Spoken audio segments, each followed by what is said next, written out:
Now, the International Finance Corporation today co-organized a workshop with the Nigerian Exchange Limited to discuss what the roadmap to increase green, social and sustainable bond offerings in Nigeria by sovereign, subnational and the private sector. Here are excerpts from some of the presentations by Ngx CEO Temi Popola, as well as two key officials of the International Finance Corporation, focusing on the support that the agency brings to potential green bond issuers, as well as an overview of its green bonds activities across Africa.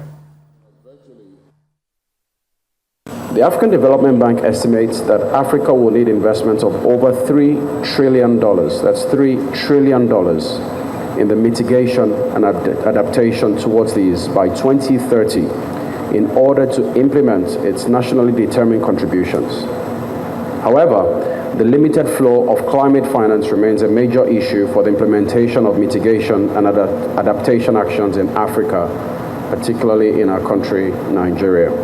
In 2016, the Nigerian Exchange Limited conceptualized and developed the Green Bond Product Paper, which was embraced and championed by the Debt Management Office and the Federal Ministry of Environment in recognition of the climate finance needs, particularly in Nigeria, and the urgent action required to combat climate change and its impact as enshrined in the Paris Agreement on Climate Change.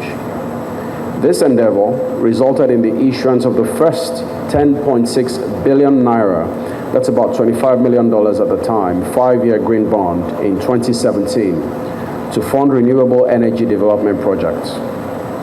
This followed the federal government of Nigeria's ratification of the Paris Climate Agreement, which necessitated the need for long-term financing to meet Nigeria's NDCs in lowering greenhouse gas emissions. The second tranche of 15 billion naira, this time around about $36 million, 7-year green bond, was issued in June 2019, and this was oversubscribed. The sovereign issuance paved way for corporate green bond markets to emerge with 15 billion naira 5-year fixed rate senior unsecured green bond by Access Bank and 8.5 billion naira 15-year guaranteed fixed rate senior green bonds, this time issued by the infrastructure company North-South Power Company. In April 2021, North-South Power issued its second tranche of 6 billion naira, that's about $15 million at the time, this time a 10-year, 12% fixed rate senior green bonds that's due in 2031. It's noteworthy that these corporate and sovereign green bonds are listed on the Nigerian exchange, and these follow-on issuances have further increased investable instruments and deepened the Nigerian green bond market. It is also noteworthy that the size of the green bond market in Nigeria is currently 55 billion naira. That's about $133 million US. As part of the efforts to further develop the sustainable finance market in Nigeria, the exchange in October 2019 signed an MOU with the Luxembourg Stock Exchange to cooperate in promoting cross-listing and trading of green bonds in Nigeria and Luxembourg. As partners, we all share the ambition to catalyze Nigeria as a country providing leadership on the continent in green and sustainability finance in sub-Saharan Africa. Climate change is the defining development issue of our time. It is critical for public and private sector stakeholders to address to reduce poverty and boost shared prosperity. Poverty and inequality existed well before the pandemic, but the combination of COVID-19 and climate change increased the number of poor and vulnerable. According to a 2022 survey by the Nigerian Bureau of Statistics, 133 million Nigerians, 63% of the country's population, are poor. While these numbers are concerning, a World Bank paper on the impact of climate change on extreme poverty highlights that poverty numbers could be halved through collective action and financing that prioritizes green and more sustainable development.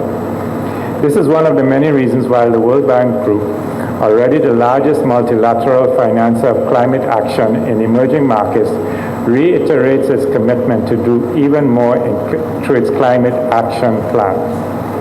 The World Bank Group's new climate action plan includes increasing the World Bank Group's climate finance targeted 35% on average between 2021 and 2025, with at least 50% of either IBRD climate finance for that adaptation. As part of the action plan, IFC is aligning its pipeline of projects with the Paris Climate Agreement and helping clients in emerging markets shift to low-carbon development models across different industries, not just within the energy sector. In collaboration with stakeholders, IFC plays an important role in facilitating the development of capital markets for financing and investment for green and sustainable future. IFC's efforts is structured along three main pillars: support to regulators, stock exchanges on socialization of green, social, and sustainable bonds, advisory support and capacity building for issuers of climate bonds, and anchor investment in first bonds in African countries to demonstrate and socialize climate bonds. Since 2010, IFC has been leading the investment effort for climate finance in emerging markets by creating innovative funding products and mobilizing additional capital. And we are more committed than ever to sustainable development. Some of the tools that help increase access to finance and bolster green investments include access to finance to support SMEs. We are working with partners to increase lending to small businesses to help them adopt greener practices. Funding of green building and housing finance. To encourage greener building, we launched the Excellence in Design for Greater Efficiencies, or EDGE, certification to provide policymakers and the private sector with a simple, affordable tool to define and reward those that build energy efficient, water efficient, and low carbon projects. Africa is very vulnerable because of 95% of the farmland is rain-fed. The population is increasing year by year. It will reach 2.5 billion in 2050, and the cost of adapting to the climate change in Africa could run to 50 billion by 2050. So why are we talking about mitigation in Africa when actually the main focus should be on adaptation? Let's maybe give some definitions on what I mean by mitigation and adaptation. So mitigation is about reducing the global warming, and it's reduce the greenhouse gas emissions, which is a global problem. At the same time, you have adaptation, which is basically reducing vulnerability to impact of global warming, which is in my opinion, what is mostly required in Africa. And of course, reducing human and material losses. If you are looking at the targets in order to reach the climate agreement, Paris climate agreement, basically the reduction in CO2 emissions should be in the order of 7.5% per year in order to reach the target of maximum increase of 1.5 degrees. How can we do that? Basically, in a study that is showing a lower number than our friend from Ngx mentioned earlier. So in the year 2030, Sub-Saharan Africa will require some 780 billion of investment in order to achieve the mitigation targets.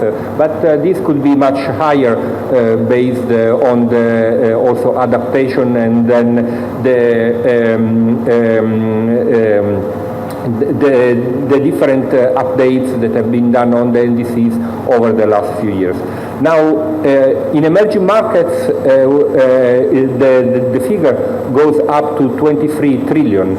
And how can these financing be achieved? Yes, we have commercial banks that will represent more than half of this, but globally, about 10% 10 trillion will be required to come through capital markets. In Africa, capital markets are not as developed as in other emerging markets. That's why we need to work together with all the stakeholders in Africa, in Nigeria, in order to develop capital markets to support the development of financing going to green projects in Africa. So on the back of this, again, we're saying why working on mitigation even in Africa? Because it makes sense also from a financial point of view.